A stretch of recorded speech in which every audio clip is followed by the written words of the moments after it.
የዛሬው መልእክት የመጣው በመጽሐፍ ቅዱስ ውስጥ ካሉት እጅግ አጽናኝ ጥቅሶች አንዱ ነው። መዝሙር 23 ዳዊት በእነዚህ ኃይለኛ ቃላት ይጀምራል። እግዚአብሔር እረኛዬ ነው፣ የሚያሳጣኝን የለም። እረኛ በጎቹን ያያል፣ ይጠብቃል፣ ይመራል እና ፈጽሞ አይተዋቸውም። ዳዊት እግዚአብሔር ሩቅ እንዳልሆነ ያስታውሰናል። እሱ አለን፣ ይንከባከበናል፣ በጥንቃቄም ይጠብቀናል።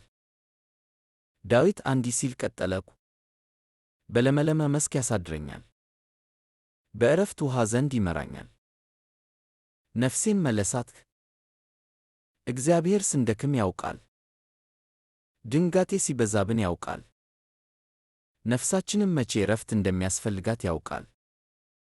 ከዚያም ብዙ ሰዎች ከልባቸው ጋር የሚይዙት ጥቅስ ይመጣል።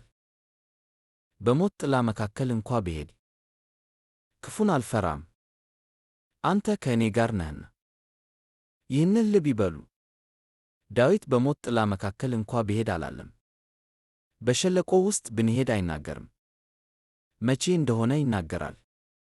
በሞት ጥላ ማለት ክፉ ቀኖቻችን ናቸው። ሸለቆዎች የሕይወት አካል ናቸው። በሽታ ያጋጥመናል፣ የገንዘብ ኪሳራ፣ ጭንቀት፣ እርግጠኛ አለመሆን፣ ስለ ወደፊቱ ፍርሃት። ነገር ግን የተስፋው ቃል ይህ ነው፣ በእነዚያ ክፉ ነገሮች ውስጥ ብቻህን አትሄድም። እግዚአብሔር በአስቸጋሪ ጊዜያት አይተወንም፣ ራሱን አያስወግድም። በችግር መካከል ከአንተ ጋር ይሄዳል።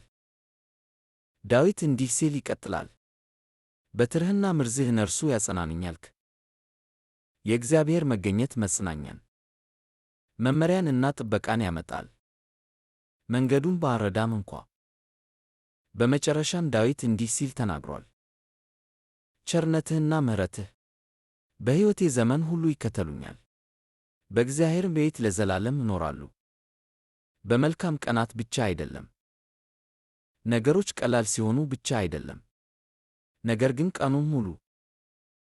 ዛሬ በጨለማ ሸለቆ ውስጥ እየተጓዙ ከሆነ ይህንን ስማ፣ እግዚአብሔር ያይሃል። እግዚአብሔር ከአንተ ጋር ነው። እግዚአብሔር እየመራህ ነው። እናም ይህ ሸለቆ የታሪክህ መጨረሻ አይደለም።